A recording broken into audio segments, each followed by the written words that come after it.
Hello guys, কেমন আছো সবাই? আশা করি সবাই ভালো আছো অ্যান্ড আমরাও ভালো আছি।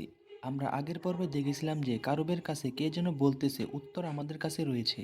উত্তর খুঁজতে বা জানতে হলে সমুদ্রের কাছে আসতে হবে। আর হ্যাঁ গাইস, এই পর্বটা আগের দুই পর্ব থেকে অনেকটা ভয়ঙ্কর হতে চলেছে। তার জন্য আপনাদেরকে সম্পূর্ণ ভিডিওটা দেখতে হবে। এইদিকে আমরা দেখি আরিসু সে বাইরে নিশ্চুপ হয়ে বসে আছে। উজুহা বলে, তুমি এখানে বসে আছো কেন? আরিসু বলে, ওই মহিলা আমার সামনে মারা গেছে। অজুহা তখন বলে, এখানে তোমার কোনো দোষ নেই। এখানে সবাই গেম খেলতে এসেছে। এখানে থাকা সবাইকে কোনো না কোনো সময় মরতে হবে। এই জন্য মন খারাপ করা কিছু আসে যায় না। তখনই দেখি ওই ছেলে ট্যাগারের শরীর থেকে কিসের একটা ম্যাপের কাগজ বাহির করে। আর ছেলেটির নাম হচ্ছে নিজিরু। আর এটা হচ্ছে একটি ম্যাপ। আর এটা কিসের ম্যাপ, এই ম্যাপের সম্পর্কে আমরা পরে জানতে পারবো। এইদিকে উসাকি সে হিসাব করে তার বিশাল ম্যাচ শেষ হয়ে গেছে। তাকেও আগামীকাল খেলা যেতে হবে। তখনই দেখি আরিসু আর কারুবে তারা দুজন খেলা শেষ করে ফিরে আসে। তাদের দুজনকে চৌতা দেখে অনেক খুশি হয়ে যায়। তখন কারুবে তাদের কাছে সমুদ্রের কথা বলতেছে আর বলে, আমরা যদি সমুদ্রের কাছে যেতে পারি তাহলে আমরা উত্তর খুঁজে পাবো। আর সমস্ত লোক কোথায় গায়েব হয়েছে সেগুলোর কোনো উত্তর পেতে পারি। চৌদা বলে সেটা অনেক দূরে। কারুবে আর আরিসু বলে যতই টাইম লাগুক আমাদের সবাই সেখানে যেতে হবে। কারুবে বলে, আমরা যদি সেই সমুদ্র খুঁজে পাই তাহলে আমাদের ভিসা ক্যান্সেল হয়ে যাবে। আর এই সমুদ্রটি কোথায় সেটা আমাদেরকে খুঁজে বাইর করতে হবে। কারুবে বলে, আমি তো যাবই, যাই হয়ে যাক না কেন আমাকে সেই সমুদ্র খুঁজে বাইর করতেই হবে। তোমরা তো যাবা না বোঝাই যাচ্ছে। তখন আরিসু বাহিরে একা একা দাঁড়িয়ে সেই কথা ভাবতে থাকে। উজুহা তাকে যে একটা কথা বলে গিয়েছিল। উজুহা বলেছিল, আমার যাই হয়ে যাক না কেন আমি সবাইকে সাহায্য করতে চাই। আর আমরা যদি আমাদের নিজেদের সতর্ক না করি তাহলে আমরা মারা যাব। ঠিক তখনই আরিসু পিছনে ঘুরতে ওই মহিলাকে দেখতে পায়, যে কিনা তাদের আগের এপিসোডে ট্যাগা সেজে মারতে এসেছিল।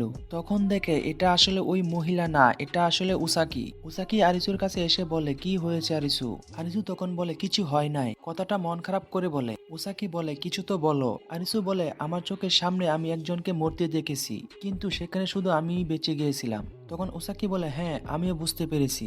আর আমি তোমাকে কিছু কথা বলি, আমার প্রথম দিনে গেমের কথা। সেই গেমে আমি বাদে সবাই মারা গিয়েছিল। আমি তাদের মতো মরতে চাইনি। আমি চেয়েছিলাম তা হলো বেঁচে থাকতে। অন্যদিকে কারো বেশি মদের বারে আসে। সে এখানে একটি হাতের রিং খুঁজতে এসেছিল। মূলত সে তার গার্লফ্রেন্ডকে প্রপোজ করার জন্য এটা রেখে দিয়েছিল। তখন তার সাথে তার গার্লফ্রেন্ড না থাকায় তার অনেক মন খারাপ হয়। পরের দিন রাতের বেলা আবার গেম শুরু হয়। এখানে তারা সবাই কারবের জন্য অপেক্ষা করতেছে। চৌদা আর উচাকে একটু বেশি টেনশনে থাকে, কারণ তারা দুজন এই গেমে অংশগ্রহণ না করলে তাহলে তারা মারা যাবে। এইদিকে কারুবে আর আরিসুর কিছুই হবে না এই গেমে অংশগ্রহণ না করলে, কারণ তারা আগের গেমে অংশগ্রহণ করেছে। যখন উসাকি আর চৌদা যেতেই যাবে ঠিক তখনই কারুবে চলে আসে। এরপর তারা চারজন মিলে একটি জায়গায় আসে। আর এই গেমের মাত্র চারজন অংশগ্রহণ করতে চলেছে। এখানে আর কেউ অংশগ্রহণ করবে না। তারা চারজন গেমের বর্ডার সীমানার ভিতরে চলে আসে। চারজন মিলে বোটানিক্যাল গার্ডেনে চলে আসে। আর এখানে তাদেরকে কিছু মারাত্মক অস্ত্র দেখানো হয়। তখনই তাদের চোখ কালো ইয়ারফোনের উপর পড়ে। আর যখন তারা হাতে মোবাইল নেয় তখন রেজিস্ট্রেশনের জন্য 3 মিনিট সময় দেওয়া হয়। আর মোবাইল থেকে বলে যে ইয়ারফোনের মতো যন্ত্রটি পরে নিতে। আর তারা চারজন মিলে ইয়ারফোনের মতো যন্ত্রটি পরে নেয়। আরিসু ইয়ারফোন যন্ত্রটি পরে যখন চৌদার দিকে তাকায় তার সাথে সাথে চৌদার টার্গেট লক হয়ে যায়। আর কিসের জন্য টার্গেট লক হয় তা আমরা এখনই জানতে পারবো। তখনই মোবাইলে মেসেজ আসে, রেজিস্ট্রেশনের সময় বন্ধ হয়েছে আর এখনই গেম শুরু হয়ে যাবে। এইবার গেমের শুরুতে লাভের 7 আসে। তখন আরিসুর একটা কথা মনে পড়ে, আগের খেলায় একজন তাকে বলেছিল যে আপনি যদি মানুষের হৃদয় নিয়ে খেলেন তাহলে তাদেরকে ছিন্ন ভিন্ন করতে হবে আর আমাদের একে অন্যকে ধোঁকা দিতে হবে। আর তখনই মোবাইলের স্ক্রিনে গেমের নাম চলে আসে। গেমের নাম হচ্ছে লুকোচুরি। গেমের নিয়ম হলো এই গেমের মধ্যে একজন ব্যক্তি ব্যতীত বাকি সবাই মারা যাবে। আর কোন একজন বেঁচে যাবে তা আমরা আপনাদেরকে সহজ ভাষায় বলি। ধরেন আমি আর সাইফুল দুই বন্ধু। এখন আমাদের মধ্যে লুকোচুরি খেলা শুরু হয়েছে। সাইফুল যদি আমার দিকে যন্ত্রটি পরে তাকায় তাহলে আমি টার্গেট লক হয়ে যাব। আমি যদি একবার টার্গেট লক হয়ে যাই পরে সময় শেষ হওয়ার আগ পর্যন্ত সাইফুলের কাছ থেকে লুকিয়ে থাকতে পারি তাহলে আমি বেঁচে যাব। সাইফুল মারা যাবে সময় শেষ হওয়ার কারণে, মানে যার কাছে টার্গেট লক থাকবে সেই বেঁচে যাবে আর বাকি সবাই মারা যাবে। তখন গেমে সময় দেওয়া হয় 15 মিনিট। আর এই টার্গেট নিয়ে যে শেষ পর্যন্ত বেঁচে থাকবে সেই জিতে যাবে, বাকি সবাই মারা যাবে। সব থেকে কষ্টের বিষয় হচ্ছে আরিসু, কারুবে আর চৌদা, তারা তিনজন সেই ল্যাংটাকালের বন্ধু। এখন এই খেলায় যে কোনো একজন তার দুই বন্ধুকে হারাতে হবে। গলায় যে যন্ত্রটি পরা হয়েছে সেটা সময় শেষ হওয়ার সাথেই ফেটে যাবে, যার ফলে তারা মারা যাবে।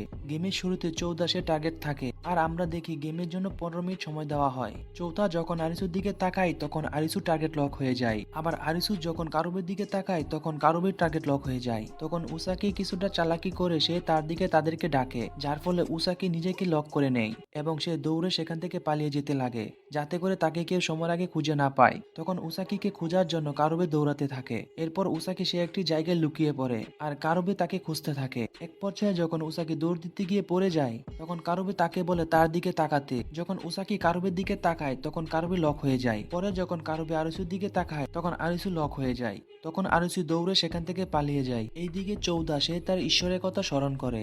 আরিসু সে দৌড়ে উসাকির সামনে এসে পড়ে। আরিসু উসাকিকে বলে আমাকে কিছুক্ষণ সময় দাও, আমি কোনো না কোনো রাস্তা বাইর করে ফেলবো।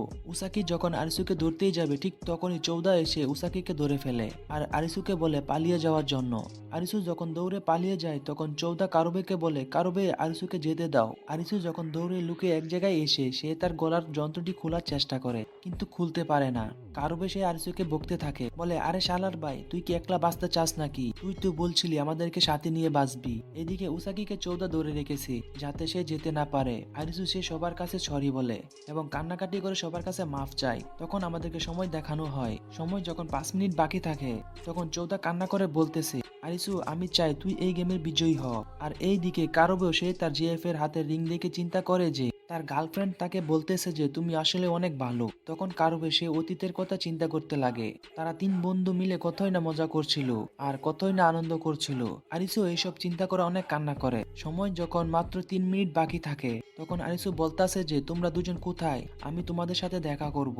তখন আরিসু তাদেরকে খুঁজতে লাগে। তখন কারুবে আর চৌদা লুকিয়ে পড়ে যাতে করে আরিসু তাদেরকে খুঁজে না পায়, যার ফলে আরিসু যেন এই গেমের বিজয়ী হয় আর সে যেন বেঁচে থাকে। আর এগুলো হচ্ছে আসল বন্ধুত্বের পরিচয়, নিজের জীবন দিয়ে হলেও বন্ধুদের জীবন বাঁচানো। তখন তারা তাদের অতীতের কথা বলে। সময় যখন মাত্র 10 সেকেন্ড থাকে তখন কারুবে বলে আরিসু অনেক ধন্যবাদ তোকে আমাদেরকে অনেক ভালো বন্ধু মনে করার জন্য। আরিসু কারুবের কাছে যেতেই সময় শেষ হয়ে যায়, যার ফলে কারুবে, চৌদা এবং উসাকি তিনজনই মারা যায়, শুধুমাত্র আরিসুই বেঁচে যায়। আরিসু এগুলো দেখে অনেক কান্না করতে লাগে। আর বন্ধুরা এই পর্ব এখানেই শেষ হয়ে যায়। আর ব্যক্তিগতভাবে আমার কাছে এই এপিসোডটা অনেক কষ্টদায়ক লেগেছে।